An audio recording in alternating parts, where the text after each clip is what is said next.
Bonjour et bienvenue à notre méditation. Aujourd'hui, c'est le 10 mai. Je continue de méditer dans Apocalypse chapitre 7 et verset 11. Tous les anges se tenaient autour du trône des anciens et de 4 êtres vivants.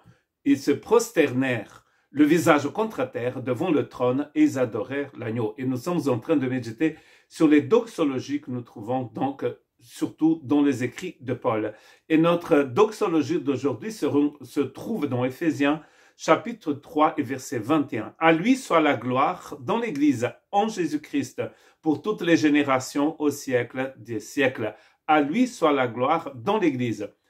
On n'est pas surpris de lire en fait cette doxologie ici dans l'épître de Paul aux Éphésiens. Pourquoi? Parce que dans cette épître, Paul parle de l'Église justement.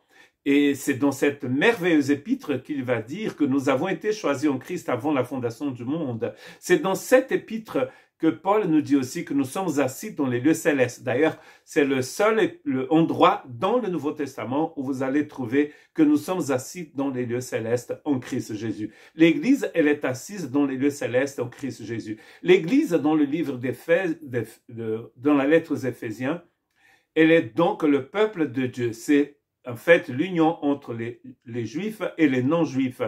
Donc, dans le corps du Christ, il n'y a ni juif, ni grec, ni barbare, ni homme, ni femme. Nous sommes tous un en Christ Jésus. Donc, c'est pas étonnant que Paul, après avoir proclamé cette vérité sur l'Église, il dise « À lui soit la gloire dans l'Église en Jésus-Christ ».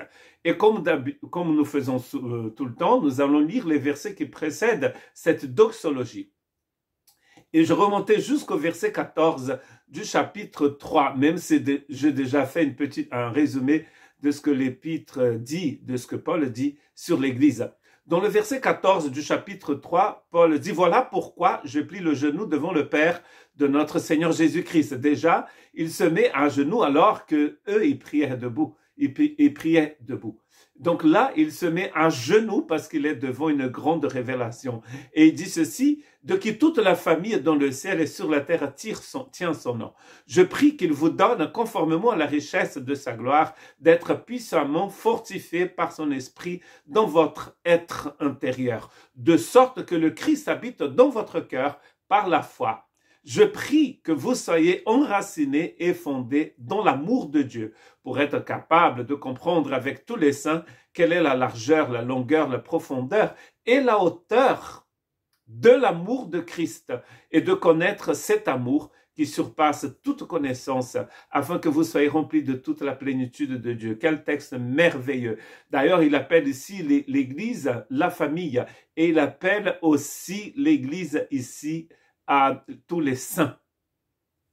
Donc, en fait, tous ceux qui ont été mis à part ici sont l'Église du Christ et ils sont appelés la famille de Dieu et ils tirent son nom du Père. Bien sûr, en français, ça ne marche pas comme ça marche en grec parce que Père, c'est pater et famille, c'est patria. Et donc, vous voyez, la famille vient du Père. Le mot famille vient du mot Père. Et ici, donc, la famille, l'Église tire son nom du Père, son identité du Père. Paul est émerveillé de voir l'œuvre éternelle de Dieu dans son Église. Avant la fondation du monde, il avait choisi cette Église pour l'appartenir. Ce peuple, cette nation sainte, cet édifice qui grandit dans l'épître de Paul aux Éphésiens, l'Église est un édifice qui grandit pour la gloire de Dieu comme un temple vivant.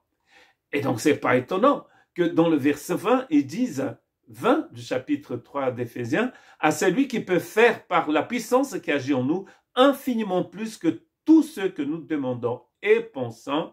Il va donc dire sa doxologie, à lui soit la gloire dans l'Église en Christ Jésus. S'il y a une chose que nous apprenons dans la lettre de Paul aux Éphésiens, c'est que tout ce que nous recevons en Christ. Et vous allez trouver plusieurs fois, peut-être plus de 30 fois, 31 fois, en Christ, en Christ, en Christ, en Jésus, en lui. Tout ce que vous recevez, autant que peuple du Seigneur, vous le recevez en Christ Jésus. Que Dieu vous bénisse.